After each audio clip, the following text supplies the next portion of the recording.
Good morning, everyone. Good evening. Welcome to BSC News Live, the best live stream about crypto, BNB chain, the latest crypto news in my opinion. They also say, yeah, if Carlsberg did crypto live streams. I'm not sure if that's a saying around the world. But yeah, welcome. And obviously, Ben, great to have you back. Well, you've only been gone a day. It's not like, huge hiatus. But how are you doing, Ben?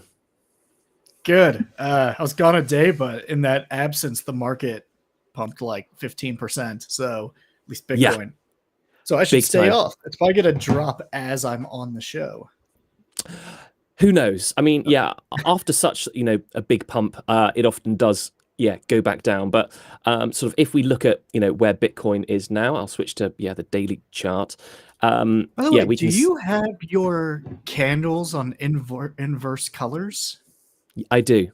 Yeah. So red is up, green is down. But I've always done it like that.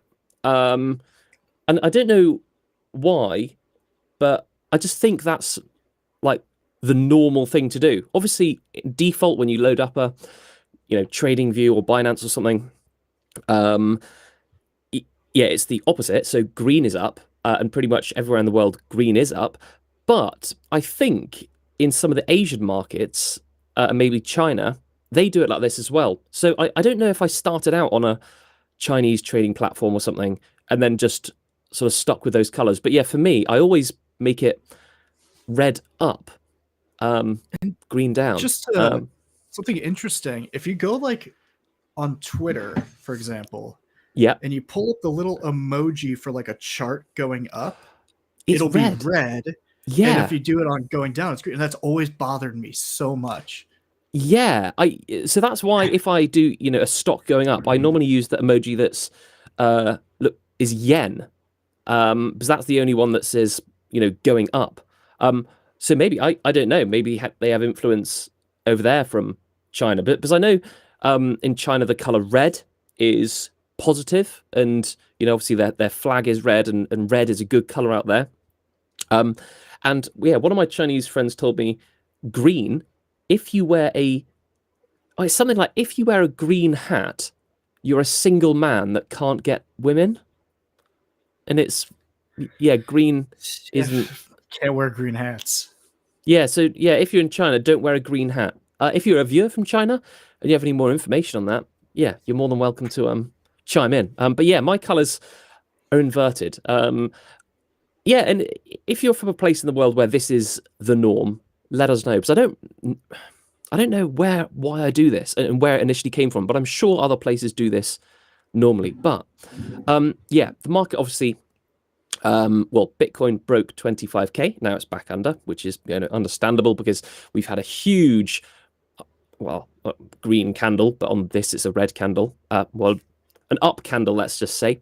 But what's interesting as well, we can see that earlier, sort of in August 2022, it hit around the same point, and then it's sort of gone back down here from that same point. So maybe people looking at this level here and thinking, well, there might be, some resistance there or something. There is a little band that you might be able to see. Hold on, I'll just mark it out here, where there's very little, trading gone on. It was only sort of for one day that the price fell through this area here. So I'm not sure, if perhaps, this area moves very fast.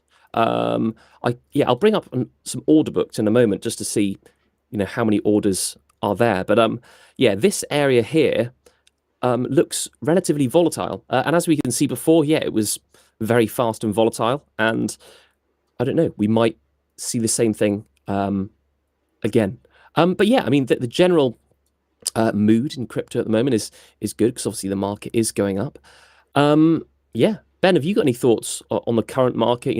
Perhaps why it's going up and that sort of thing? Honestly, no idea. The market could have just been oversold for a while. Mm-hmm. There's people heavily shorting it. They probably got pretty squeezed pretty hard yesterday.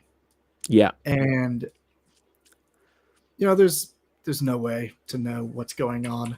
So I'd be cautiously optimistic for the future, I guess would be my stance. Indeed. Yeah. Shortly, I'm just going to open a liquidation level chart as well, which can be quite interesting. Where are the most liquidations in the market at the moment. What I'm going to show you on the screen now is a live order book. There are a number of websites that offer this. The product or the website that I use is called Okotoki. I used to use another one, which is sort of a little bit more user-friendly, called Trade F, but the F is a whole swear word, Trade, yeah, and that is okay as well. However, I find Okotoki, well, for me, everything's there live and very fast as well.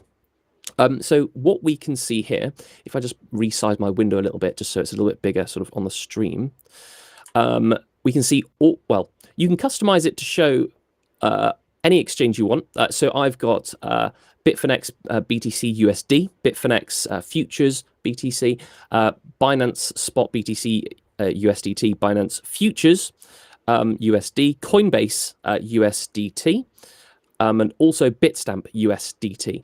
And they're basically I just chosen them by volume. And we can see if there's yellow, that means that there's a relatively large order there. And it can sort of show you where perhaps things could be headed. So in the buy section, which is the green below here, we can see that there's more buy orders than sell orders. So these are all the sell orders. And we can see the sell orders are relatively empty in comparison to the buy orders. So theoretically, this means that we could move upwards easier. So if a person put in a market sell order, it would be, the market would perhaps move less in comparison to the same amount if they had to put in a market buy order, because there's less to go through in the order book. I'm just going to, hold on a sec, put it on cumulative. So depth histogram, cumulative. So what we can see now is the cumulative amount of orders within each order book. And it shows this just relative to that buy or sell side for each exchange. So it's not relative to the whole of this platform, unfortunately. It would be good to do it sort of relative to the whole platform. But yeah, you can see that if a market sell was made fairly quickly, we'd stop with these large buy orders. But if a market buy was made, it could theoretically, particularly on Binance Spot at the moment, go up quite quickly. Actually, particularly on Bitstamp, there's not many sell orders at all there at the moment, which is quite interesting. So not many people are looking at selling, but a lot of people sort of are looking at buying right on the precipice of where the price is at the moment, which is around sort of 24,850. This is a tool that I've used for a while. And what you can see as well, if you change the aggregation grouping to say 500, so you get more of a view of where the trades are. Not all exchanges release their full order books, so you can only see a limited amount. But you can sort of scroll down and see large individual random big trades. So for example, there's an order for 772 Bitcoin at basically between $0 and $500 on Coinbase. That's quite unrealistic, but if it wicks down, good on them. But yeah, at the moment we can see that it's very tightly squeezed. There's buy orders and sell orders either side that are holding the price in place, it looks like. However, it looks as though we could move up more easily than perhaps move down. Do you use order books much at all, Ben? I don't. This is really interesting to look at. I mean, I don't really trade on any exchanges. I'm like a liquidity provider, so I don't do a lot of trading. But it's kind of like you're saying, like it looks like right over 25,000 is where those sells are ready to really just get aggressive. Yeah. This is cool. It's very interesting, and I do like as well. You can have it on turbo mode, which I've got at the moment, which shows you the real-time trades. If you don't have it on turbo mode, it moves quite a bit slower. But if we turn on turbo mode, have the aggregation grouping to 1, which will change the order books to show dollars, basically. So each level is a dollar. You can see how fast each exchange moves. Yeah, which is very fast indeed. A lot of it depends on how accessible and fast the exchange's APIs are. But in general, yeah, a lot of them are very good. And it's interesting to see the amount of different trades coming in, going out, and when there's no orders at all, like, for example, here, how quickly and volatile it can be if someone makes, a market order. Yeah, interesting stuff. Yes, so I've used this sort of thing for a while, and that's exchange. Well, yeah, exclusive to exchanges. But with liquidity, Ben, I was wondering yesterday on DeFi, the price essentially is the volatility is determined by largely the amount of liquidity. Obviously, how much people buy and sell. However, if there's more liquidity, the price will move less, but obviously if there's less, it'll move more. Do you know if that's the same on exchanges? So, for example, if an exchange has a large reserve of a token and a USD for that pair, would the price move slower, or is it entirely determined by an order book? I would assume it has to do with the depth of the liquidity. It's not really something I've thought about on exchanges, but it'd be the same thing where it could just handle larger buy orders and larger sell orders without slipping the price as much. Indeed. I'm just going to quickly try and it's not loading up. I'll load up shortly a liquidation level chart as well, because that's something quite interesting with the market at the moment, showing where the largest liquidations are. Anyway, Ben, I think that you have something quite interesting as well to show us, which I'll bring up on screen now, sir. Yeah, so this is Taro.to. They're on several blockchains. One of them is Optimism, and Optimism somewhere I've been looking for yield lately. Velodrome has just been like killing it with the APYs. And Taro itself is a borrow lending protocol, but it allows you to lend LPs that are essentially like auto compounding and borrow against them. So to me, this is just super cool.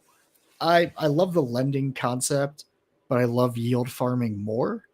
And this really allows you to combine both. So I'll just give an example. There's risk here.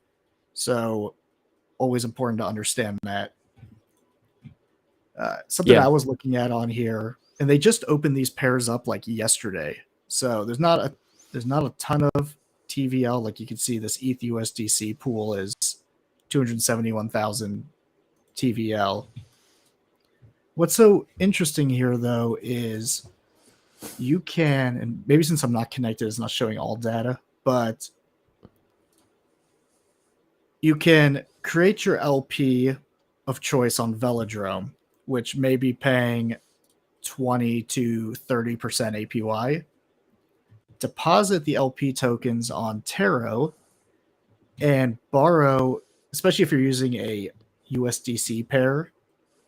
So actually one that I am personally in is, let me find it down here. Ben, would you be able to make your window a little bit less rectangle and a little bit more square? You see sort of how it takes... perfect. Yep, good. Yes. There you go. Amazing. So this pair right here pays about 35% APY on Velodrome. And so if you deposit it into Taro, your LP in there, it's going to auto compound that pair at 35%, growing your collateral, and you could borrow the rep staking ETH or the USDC side. For me, I don't like to borrow anything that's volatile, so I won't borrow Ethereum. But if you borrow USDC, you're paying less than 0.5% interest and APY on that. And then you can go yield farm more with it, right? So you can, for example, if you just borrowed USDC against this pair, go and LP it into the same pair, you're going to make about 35% APY against a loan that you're paying 0.35% on. So about 100x yield spread on it. So I love the idea of lending growing LPs and borrowing against it. And I am going to dive, I know this is kind of like a really just quick overview. I'm going to dive a little bit more into it, into the DeFi Maximizer newsletter this week, and that'll come out tomorrow. And do you want to talk a little bit about the DeFi Maximizer newsletter? Because, again, in my opinion, for the amount that it costs, it's incredible. Obviously, BSC News NFT holders, you get a free subscription to this, and it's certainly well worth the read. But Ben, do you want to say what DeFi Maximizer is? Yeah, it's a newsletter that's once a week. It's every Friday. It costs $5 a month, and it's written by me personally, and I'll go through so many different blockchains, look at where the great yield is right now. Here's some strategies, some ideas, just different ways to, as it's called, maximize your DeFi. And this one is just this concept of lending LPs to then really boost what you can earn is just, I just love it. Now, it's not risk-free. It's a little higher on the risk curve than other strategies, but they really only let you borrow up to like 10% of your LP. And so if you have a pair like that's paired with a stable coin, it's going to be less volatile to begin with. And it's pretty low risk there. Not no risk, but lower risk. So something I really am a fan of. Yeah. And with LPs, obviously they can the value of them can change over time, including they can be worth essentially more than when you created them, also compounding LPs. Does that mean you can sort of re-borrow if the value of your LP goes up? Can you re-borrow more over time? Correct. And that's what's so interesting about lending in this space is, and there's tax advantages. So it's kind of like, let's say you just lent Bitcoin and it was $20,000 and you lent one Bitcoin and you want to borrow 10%. So you lend one Bitcoin, you borrow $2,000 cash. You can do whatever you want with that $2,000, and you don't pay taxes on extracting that value. So if you basically just said, I want to take this $2,000 to go buy a hot tub, right? And you may have no plan to ever pay this back. So you borrow 10% against your Bitcoin, and you keep it at a low threshold so you don't have a lot of risk attached to your loan. You go buy your hot tub. Now, let's say Bitcoin doubles in price, and now you have $40,000 of collateral. You could go borrow another $2,000 and put it into an investment that you think is going to do well over time. And it's essentially like treating your Bitcoin the way people use real estate, where you can borrow against real estate to extract the value out of it without having to pay taxes on that income, right? So if you were, for example, let's say you buy a house, it's $100,000, and 10 years later it's worth $400,000. Instead of selling it to get the profits out of it, it's like a rental property. You could refinance it, take a loan against it of $250,000, and you just pull $250K out of a $100K initial investment, and you don't pay taxes on the $250,000. So the idea that, hopefully this stuff has staying power, because the idea is you could build this auto compounding LP portfolio that you can borrow against over time as the market goes up. And you don't have to sell your positions to, realize those profits, and obviously there's the tax advantages that come with it. And every jurisdiction tax-wise could be different. In where I live, I could borrow all day long against this and pay no taxes on that, because it's a loan. You don't pay taxes on a loan. Yeah. So there's a lot of advantages to doing a long-term portfolio this way. And typically lending only allows you to lend single token, but Taro on Optimism lets you lend LPs, which I think is it's sweet.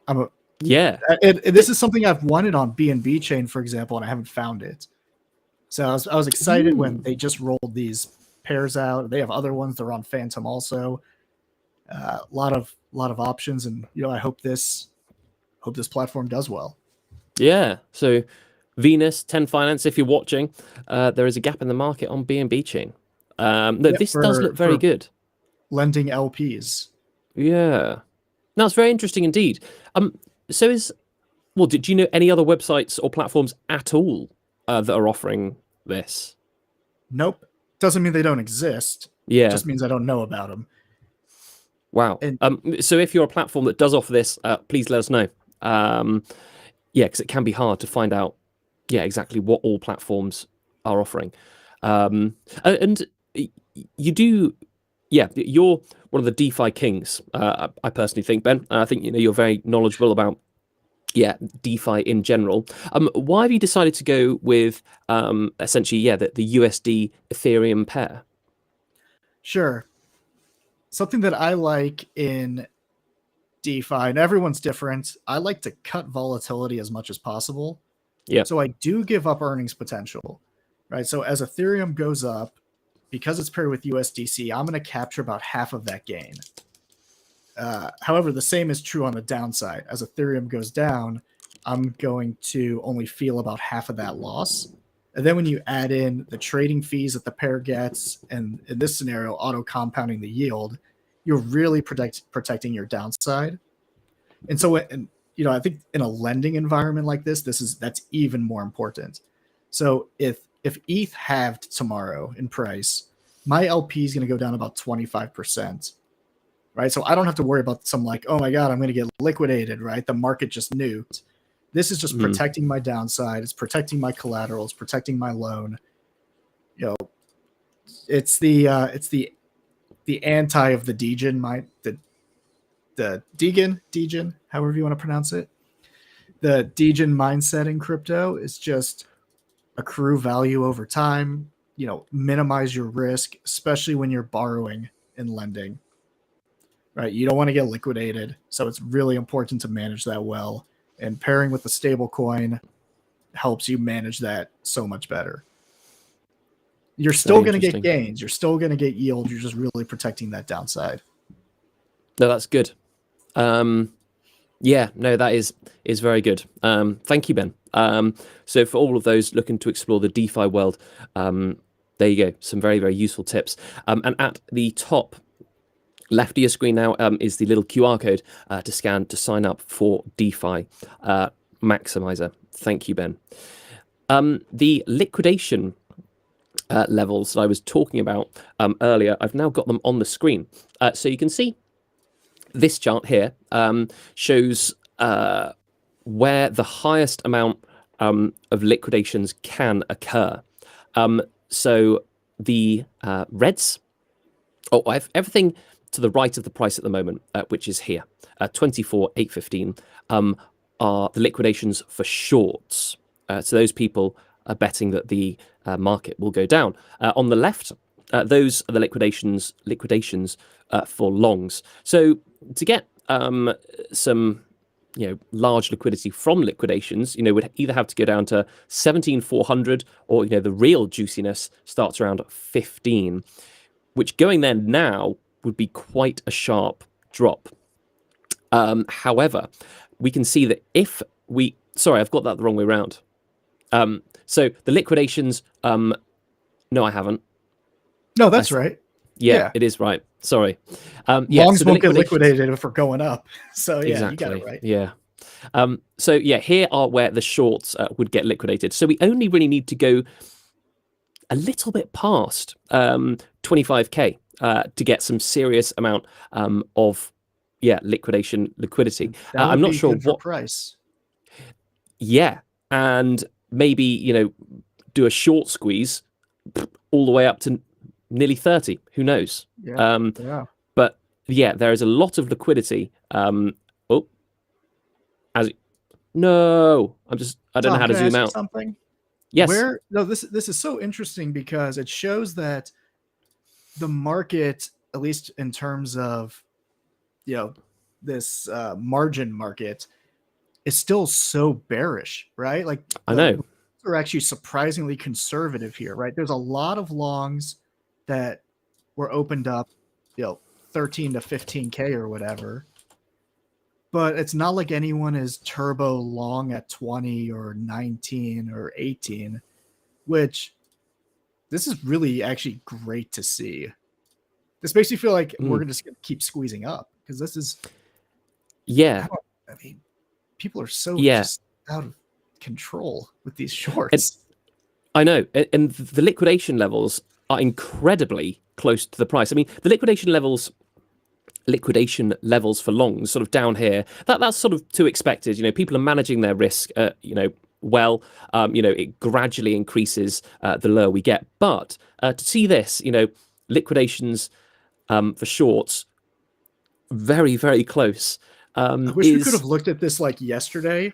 Yeah. Did that spike continue into 23? Like, there was a short squeeze yesterday. I don't think there's other, and it looks like it's going to continue.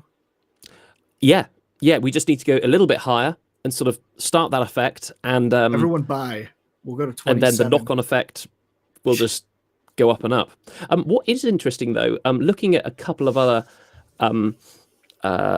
longs, shorts, that sort of thing. So this yellow line here, this shows the shorts currently on Bitfinex.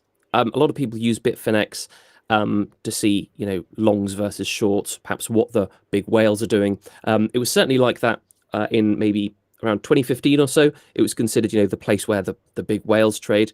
It could have changed now, but we can see that on Bitfinex, I'm just going to double check this is shorts. Yeah, shorts have actually gone down. And we can look as well at another got site. Liquidated yesterday. Oh yeah, classic. And then on this is CoinGlass, which shows you on-chain data. So this is 5 minutes. A sort of 5 minute time frame of longs versus shorts. You can see that primarily the market is short.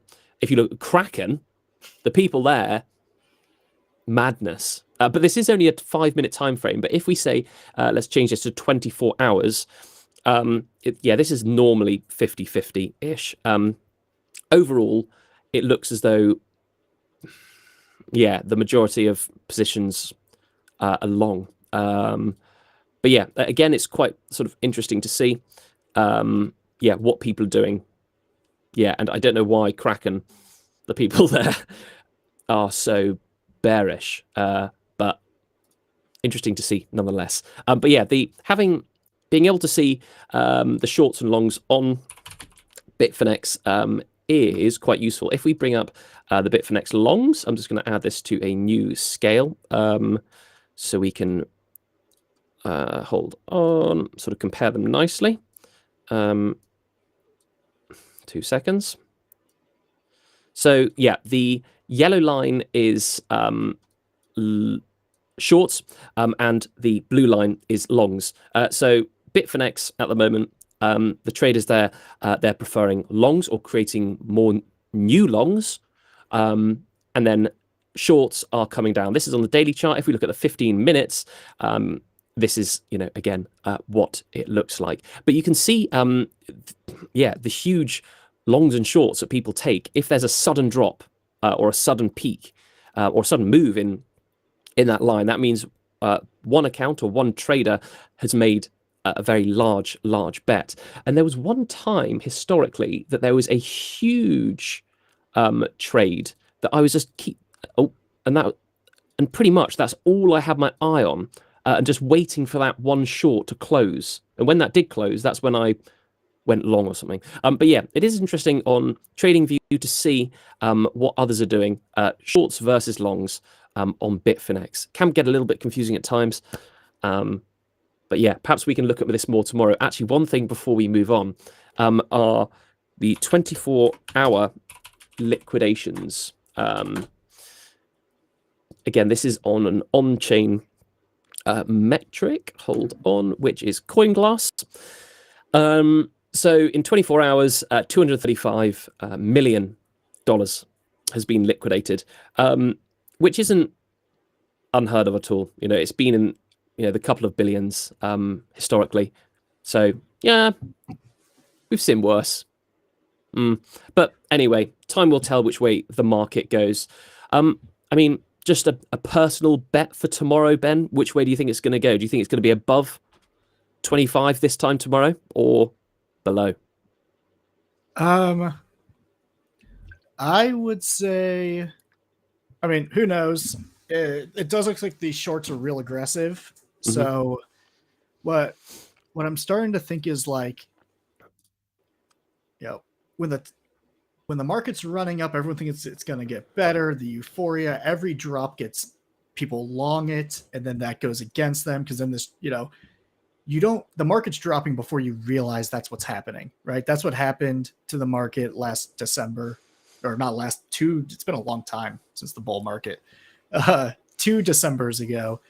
So, my hope is that every time the market comes up, everyone's like, it's a scam pump and everyone's going to go short and it might just keep going. Eventually we'll see a retrace, but it's got to keep, it can't be this easy for traders, right? So if it was easy for everyone just to short at 25,000 and make a bunch of money, I just don't see that happening. I think these guys are going to get liquidated. I think we go to 27 by the end of tomorrow. That's now do not place a trade based on that assumption. But good, yeah, not financial advice whatsoever. Within 30 hours. 27 within 30 hours. Yeah. Okay. Sounds good. And that will give a nice lot of liquidations as well, and that would sort of make sense here. Clear the the shorts. Yeah, who knows what will happen. But before Ben, I move on to quickly speak about our sponsor and then also our special guest Layer Zero. Is there anything that you'd like to mention before we move on? No, go ahead. This has been fun. I appreciate it. I'll be back tomorrow. Fantastic. Well, thank you very, very much, as always, Ben, for your time. It has been brilliant. See you tomorrow, Ben. Have a wonderful rest of your day. Thank you, Ben. Adios. As I mentioned just then, I'd quickly like to speak about our sponsor. I was just trying to show you my BSC News branded pen, but there you go. Very cool, eh? So our sponsor is, as you might be able to see, hold on just a moment, is Bloxroot. So you can see them up here, Win DeFi Trading, and then also a QR code down there. And what they do, they offer a custom RPC URL that stops you getting front run or sandwiched attacked on the BNB chain. You can easily just scan that QR code down there, or I'll put another one up, 2 seconds. If you scan this QR code, you'll be taken to a document explaining sort of how it works, how to get this custom RPC URL on your MetaMask. It's completely free for retail traders, like myself, just making, 0 to 100 DeFi trades a day.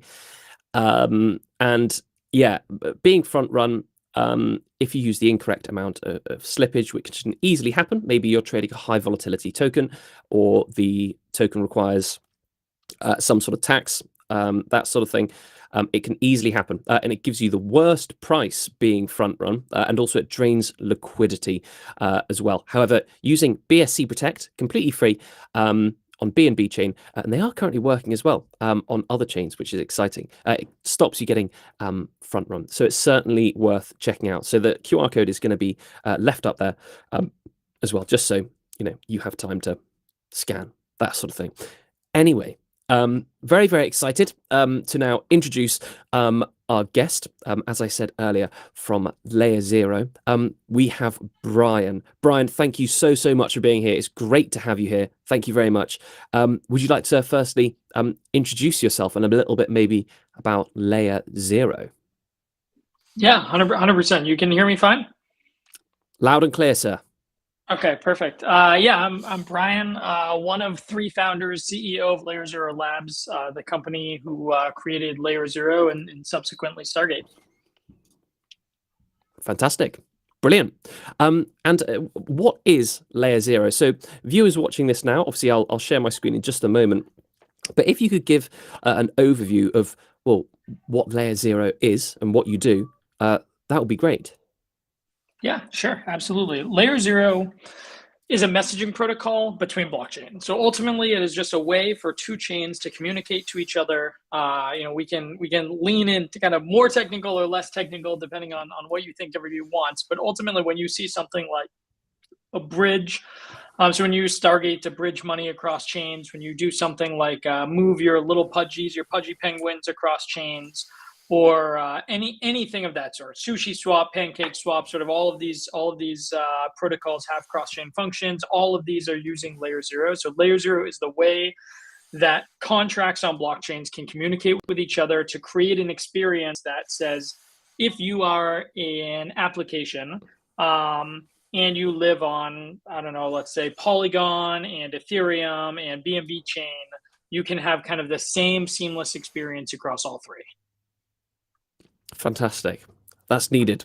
And the term interoperability, interoperable, that sort of thing, is being used more and more in the crypto world. A lot of people perhaps might go on, for instance, Twitter Spaces and hear that term, and it's quite a daunting term if you haven't ever heard it before, and no one really wants to go on a Twitter Space and ask, well, what on earth does this mean? Would you be able to explain to us, just perhaps in maybe simple terms, what that term means and perhaps why it's important for the future of crypto and how you're using interoperability? Yeah, absolutely. So it's really rooted from and maybe obviously probably prior to that as well, but I started to sort of experience it heavily through early internet technology. So if you look at like the way the internet was built early on, there were just these random computing clusters that lived around. So you'd have, a bunch of computers at Stanford and they all talk to each other, a bunch of computers for DARPA and for some of the other university groups, and they talk to each other, but none of them, talk to the other one. So Stanford didn't talk to DARPA and vice versa. And eventually we got these standards, TCP/IP, and all of these other things that allowed these to start to communicate with each other, and that's what gave us the internet. So we went from like these isolated execution environments, which are very small little clusters, to the internet that we know today, and that is really like the main framing behind Layer Zero as well. Is like right now we have these execution environments, and they're good for different things, right? You have Ethereum that's safe and secure, and you have other chains that are like fast and high throughput and cheap, and you have all of these like trade-offs being made between them, but none of them connect to each other. None of them have this way to communicate, and so you have these like very isolated environments that makes the end user experience like, again, imagine if back in the day, if you wanted to use an application that was built in Stanford's computer cluster, you would literally need to fly and go to Stanford and like bring your computer there, right? And now we're a little bit better that like, okay, you connect to Ethereum, you connect to BNB chain, you connect to these things. But there is no like internet. There's no just user experience of, I don't care where my application is, I just want to do a thing. And that really is the goal, is that if you are a user using, OpenSea, wanting to buy NFTs, it doesn't matter if your NFT is on Ethereum or on Solana or on whatever chain, you can just buy it seamlessly. And you might not even know what the underlying chain is or the gas asset you're using. But you need this layer to kind of connect to these things to make that possible. Very interesting. Thank you. It reminds me a little bit of if there's any musicians watching at the moment, especially electronic musicians. Before 1983, all electronic musical instruments used to use different protocols, different standards to essentially work. However, in 1983, something called Musical Instrument Digital Interface, or MIDI, was created, allowing all musical instruments, electronic musical instruments, to talk to each other using a standardized sort of messaging system. But before that, it was all these completely different manufacturer standards. But then 1983, MIDI happened, and then things became, they could all talk to each other, which was, a sort of real revolution. And I was thinking as well with, different blockchains, working in inverted commas together. Obviously, perhaps with different EVM chains, I can see that, happening, and perhaps, maybe be a bit easier. I don't know anything about the technical side of this at all, but is it easier perhaps to have EVM chains talking and sort of working together as opposed to, say, an EVM chain and Solana and then maybe Bitcoin or something? Is there a limitation there from EVM to other chains? So definitely easier, right? If we want to roll out a new EVM chain, we can do 5 on a Thursday, right? It's like it's very easy to connect because everything is basically using the same proofing structure. So everyone uses these Merkle-Patricia trees, and the way that you validate messages is the same. When you go to something like Aptos, like Solana, etc., that uses a different proofing mechanism, you both need to really deeply understand how the VM works, but also be able to take this MPT proof from Ethereum and validate it on that chain, or take their proof from their chain and validate it on Ethereum. And so, or an EVM chain. And so it is definitely more difficult. So you're saying, to do an EVM chain, almost trivial. To do a new chain that we've never done before with an entirely different VM, it's a reasonably heavy lift. We're on like 27 EVM chains right now, and 2 non-EVM chains. So we'll probably be on 5 non-EVMs in the near future. But it's definitely harder for sure. But once it's done, the experience for the user is identical. They'll never know the difference. They'll never know that there's like this, grittier technical problem below. So the goal is for the developer and the end consumer, they don't ever feel that. But for us getting there, there's definitely more pain. I can imagine. Yeah, I mean, EVM just even on its own for me is an alien language sort of behind the scenes. I know perhaps how to interact with smart contracts directly on certain block scanners, but that's about as far as it goes for me. So working between EVM and non EVM in the background, is I personally think incredible. So from a consumer standpoint, how are you benefiting the average consumer, and perhaps how can the average retail trader benefit from what Layer 0 has to offer? So I mean, I think the consumer question is great. At the end of the day, we're a dev tooling company, right? At the end of the day, developers are kind of our core customer. And so if you look at something like Stripe, right? Developers are the ones who integrate Stripe, and the end consumer gets like a much nicer checkout experience with their credit card online.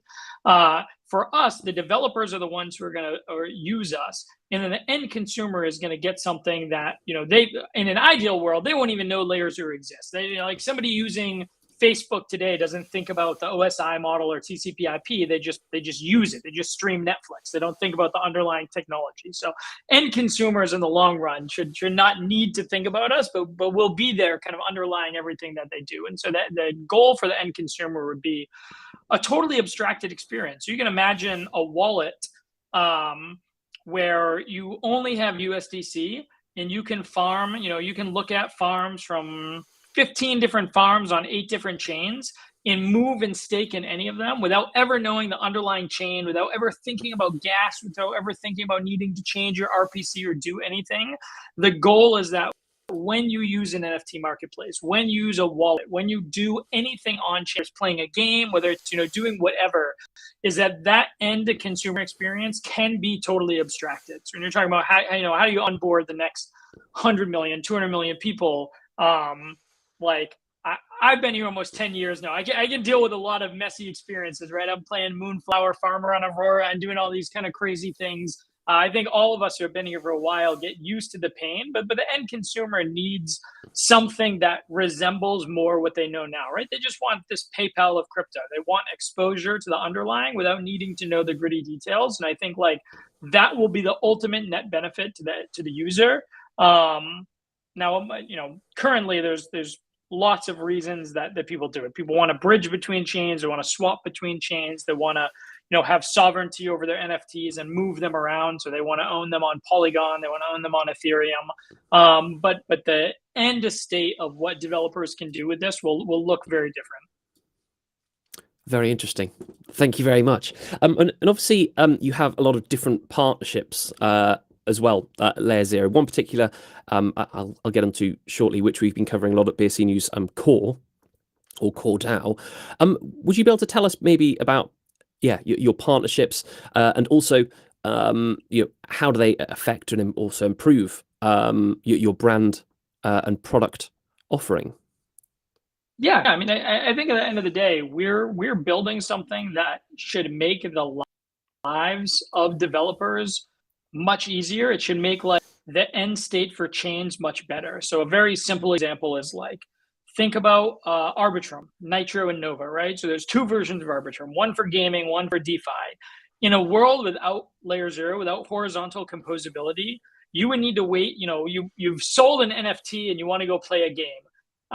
Guess what? You need to wait 7 days to get over to the other chain. Or you've done a swap in a DeFi product and you want to go over and buy an NFT. Guess what? You need to go back to Ethereum and wait 7 days, and then you can go up. So Layer Zero allows all of these interfaces to be basically seamless. Jump immediately between them, basically allows that. And so when you're talking about Core, when you're talking about something like that, there is a ton of really cool things that they can do in their wallet. They have applications that are building between their chain and other chains. And so for that sort of partnership, it's really enabling the applications there to say, hey, now, yes, it's compelling to bootstrap kind of your own ecosystem and your own walled garden, but now you can pull in sort of the strongest applications from every other chain. Now you can sort of bridge this to open up your user base to have kind of the most robust consumer experience in terms of like wealth of applications and just things to do. Indeed. No, thank you very much. And in terms of Core DAO, I think a lot of our community are very interested in them. Do you have I don't want to say an end goal, but sort of a goal in mind, with Core DAO, but also other platforms and chains as well? Or do you sort of make sure that sort of back end is fully working, fully functional, and then leave it at that, and then say, developers, over to you, build away? Or do you sort of support development and updates and things of different protocols along the way? Yeah, I think we try to be really hands-on and helping people. Like, I would say we try to be fairly agnostic in terms of like, we don't want to say what's good and what's bad, like how this should be used. So if you think about like Ethereum, like I promise you Vitalik in its early days was not like, what the best use case for this is going to be for a while? It's going to be like meme coins and dog coins and these things, right? Like that's just not what he was thinking. So it's very good for the ecosystem to take like an unopinionated stance, because you don't really know where like cohesion will happen in terms of like early use cases. And sometimes this is meme stuff and sometimes this is like very real applications. So we try to be agnostic in like what's good and what's not good, or what's like the use case we care about. But we really try to be hands-on and helping people build what they think the best use case is. And so we will work very closely with groups and helping them and how their smart contracts get written and how they're using Layer Zero. But our end goal is like, build the system that is most usable for developers and let them build the amazing things on top. And we have built some things, like again, Stargate Finance is something that we built. We have built some consumer apps to sort of help bootstrap some of this, but for the most part, we want to let the developers shine. Fantastic. No, that's great to hear. Build a platform, away you go. No, that's, I think, perfect. Obviously, layer zero scan you have as well. And again, not being, or personally not being that sort of technically Cody minded, to me, I'm not 100. I know what a block scanner, that sort of thing, a block explorer does and is. But would you be able to explain what this is? Because I can see explore layer zero messages. Would you be able to explain from a simple consumer retail point of view what this is, and would the average retail user need to use this? Yep. So every one of these things that you see is a message going out. So if you scroll down, you're going to see lots of messages. And this is like a real-time view of activity happening on layer zero right now. Every single one of them has source chain, destination chain. And so each of these is a real-time application. So this is somebody bridging their Pudgy Penguin, doing a swap on Sushi Swap, moving from on Pancake from Aptos to back to BNB chain, whatever. Each of these is a real use case, real message in time. And so the goal of this was, it's actually very, very hard between blockchains. In one blockchain, it's easy. You have your transaction hash and you're like, okay, here's my transaction. When you're sending a cross-chain transaction, there's nothing that ties the two messages together. So like, I have a transaction on Ethereum, great, but like, where is my transaction on Optimism? Which one maps to it? There's nothing on Optimism that says, hey, here's the associated transaction. So that was very hard for developers to build something like, hey, your transaction is going to take like 37 seconds. Here's the countdown. At the end of 37 seconds, like here's your destination transaction hash, and you can see that it actually happened, right? And so this really is for that. And so as you pull this up now, there's source transaction, destination transaction. You can always see exactly where your message is, and it allows developers through the API to basically build in their thing like, hey, you're bridging across. It's going to take 1 minute. Here's the countdown. At the end of 1 minute, here's your transaction hash. And so they can expose that to the end user as well. That's really good, and it's needed, because so many times, I've used a bridge, and as you said, essentially it's just different transactions. Well, if I'm say bridging from, for example, BNB chain to Polygon, I'd make a transaction on BNB chain, and then switch to my Polygon wallet. Some other transaction would happen, and I'd get these bridge tokens, but there's nothing sort of on the blockchain connecting the two. And sometimes it's scary, right? Like you bridge up BNB chain, and like you see it's committed on BNB chain, and then it's just like in the abyss. Like it's been 10 minutes. Like, is your money lost? Is it ever coming to Polygon? And like you have no clue what to expect or like when that's actually resolved. You just keep refreshing Polygon in the hope that it shows up there. Yeah, you're just trusting the other side. Well, has this other transaction started? Where is this other transaction? Yeah, you have no idea where it's going to come from. And yeah, you just wait in hope. And yeah, and bridges and things, they sometimes can, well, they obviously take varying amount of time. So having this, I think is really good. And obviously being able to see graphically as well, the source and destination, Arbitrum, Ethereum, Arbitrum, Optimism, Avalanche, Polygon, very, very impressive indeed. And I wish, more bridges used this system, because it really gives you like a pulse of the network too. Like if you watch, you just see transactions coming in real time. And like something that's been really amazing for me to see is like in the last couple of months, we now do more volume to each chain than their own native bridge does. So like we do more volume to Polygon than Polygon's own native bridge does. We do more to Arbitrum than Arbitrum's native bridge. And that's true for every native bridge of every chain right now. And so like, if you watch this in real time, it's really, we just rolled past 2 million messages overall, but you can really get a feel for like, how much is actually happening here? Is there real activity? And like each of those, if you look at the nonces, every nonce that's different or like unordered is basically a different application. So you can tell from all of these, like which applications are being heavily used. And this is going to get updates, where you'll actually see the actual application. You'll be able to see like, oh, this is Pudgy Penguins. Oh, this is Stargate. Oh, this is, whatever. I think it's impressive and again needed. I think it's quite fascinating. What are some of the the highest volume protocols or largest protocols using layer zero at the moment? Yeah, highest volume Definitely Stargate is number one. It's done about 1 million Okay. transactions overall. It's done, five-ish billion dollars of volume. Followed by, I think, the Aptos Bridge. So it's Stargate.finance, and then it's the AptosBridge.com, and then it is DeFi Kingdoms. I think their bridge has done a really significant amount. Woo has done a lot. Dap Radar. There's a whole bunch of them. Amazing. Good. Yeah, and here obviously network. Yeah, there we go. Yeah, so BNB chain, Ethereum.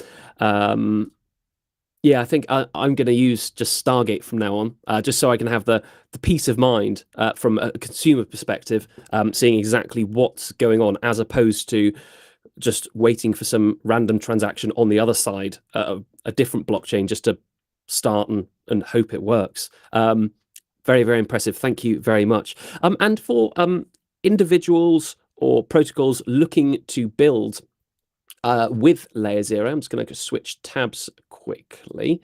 Obviously, you have the developers tab. Start building with Layer Zero. What's the best way for projects or individuals to go about, starting to build with or using Layer Zero? Yeah, so the documentation should be really good. If you guys use it and struggle, tell me, because I'll yell at some people. But like, the goal is, within an hour of you coming in and poking around, you should have contracts spun up and be like ping-ponging messages back and forth across chains on testnet. So like, it should be very easy as a developer. That said, if you need extra help, if you just want to come in and explore, possible options, like, come into Discord, ping me, ping us on Discord, ping us in Telegram. We are happy to spin up a group. We're happy to walk you through building on Layer Zero from the early stages. And we're going to be putting out a lot more around just pure tutorial side of things. Again, there are a bunch up in documentation now, but it should be even easier. So Gitbook is definitely the place to start. Fantastic. And one thing with Layer Zero as well, BTC.B. Would you be able to explain what that is and sort of how it works, and perhaps how users can leverage that into Bitcoin DeFi? And is there a future for Bitcoin DeFi? Yep. Yeah. 100%. Or what is the future like? Sorry, for Bitcoin DeFi. Yeah. So one thing that we invented is this concept of an OFT, so an omnichain fungible token. So what you used to have, maybe your token was minted on Ethereum, and if you wanted to move it over to another chain, you would bridge over a bridge, and you would get a wrapped asset on the other side. It was basically an IOU for the original, and this became very messy as you went to a lot of chains, and it became very prone. So lots and lots of hacks happen this way. So we created this concept of an OFT, which basically is saying this asset is the same everywhere, directly through the contract, without paying any fees to any external party or doing anything. You can now move this anywhere. And so Avalanche had this product, BTCB, which was a way to move Bitcoin from the Bitcoin chain to Ethereum, to Avalanche, and then back again, right? But it was just there, so it only existed in Avalanche. They used the Layer Zero OFT standard to basically move that everywhere. So now you can go from the Bitcoin blockchain to any chain as an OFT. You can take this BTCB, which means you can now have native Bitcoin, obviously through this BTCB token, on any chain. So now when you're integrating into DeFi, it doesn't matter if it's whether it's Moonbeam or whether it's BNB chain or Ethereum or Arbitrum or any chain, it doesn't matter. You can now have it everywhere, which means you can get deep integration, and you can move unlimited amounts. So you could move $100 million worth of BTCB for literally, if you're going from Avalanche to Arbitrum, you're going to pay 27 cents or something to move $100 million, right? So now when you're talking efficiency between pairs, when you're talking about how arbitrage happens, how liquidity happens and is maintained between chains, it's effectively free for market makers to move around and arb and keep pairs and liquidity deep. So incredibly compelling as a product. Definitely. Yeah, no, I think, what you're offering is, fascinating. And sort of any bridge out there, I think, having a transaction that sort of shows you both sides of the transaction is, as I've said many a time, needed. I think it's very, very impressive indeed. I've asked you, a lot of questions from perhaps, the consumer and retail side, not necessarily much from the technical side. Is there anything that I've not asked you at all that you'd like to bring up at all before we maybe start to wrap things up? No, I mean, I think ultimately, again, I think at the end, in the long term, I hope that no consumer needs to think about layer zero ever, right? I hope that it underpins sort of everything being built, but that the end consumer gets an experience that's so easy and so seamless that they don't ever think about us in the way they don't ever think about the sort of stack of the internet. Right now, I think the biggest thing is for developers and just giving your end consumer optionality. So we've seen one thing that really stuck with me was Luca. So Pudgy Penguins went over layer zero recently. And one thing that he said as he did this was like overnight, we basically became a top X project. So like, the little Pudgies was, whatever, some number rank of NFT project on Ethereum.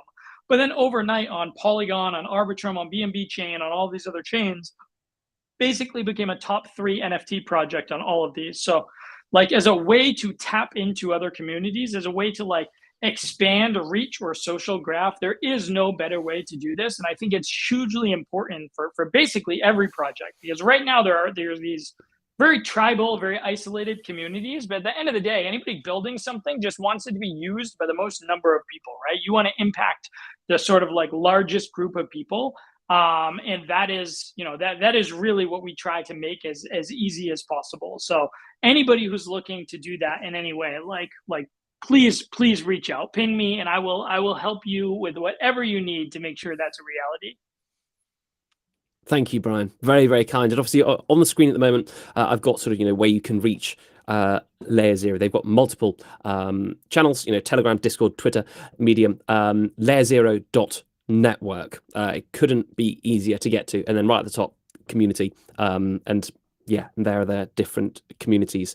Once again, layerzero.network. Very easy. And I mean, I want to say, I hope to see more of you in the future, but in a way, if I don't see more of you in the future, you're going to be in the background. So I do hope to see more of you in the future, and I'm sure I will.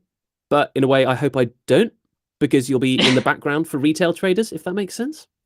Yeah, you will definitely see much more of us over the next 6 to 18 months, and then slowly maybe fade away. But you'll see. Again, right now, I think we have 27,000 contracts on testnet, 2,700 on mainnet. We're by far the most used messaging layer. And so, again, when you talk your major dexes, your Sushi Swap, Pancake Swap, Trader Joe, all of these are using Layer Zero. So you will see much more from that. I'm sure you'll see lots of partnership announcements of X and Layer Zero. But long term, the focus will be on the X, right? So it'll just be on Pancake Swap being the best version of Pancake Swap, and it'll have all these seamless functionality, and you won't even know we're there. But I'm sure short term you'll see lots of us.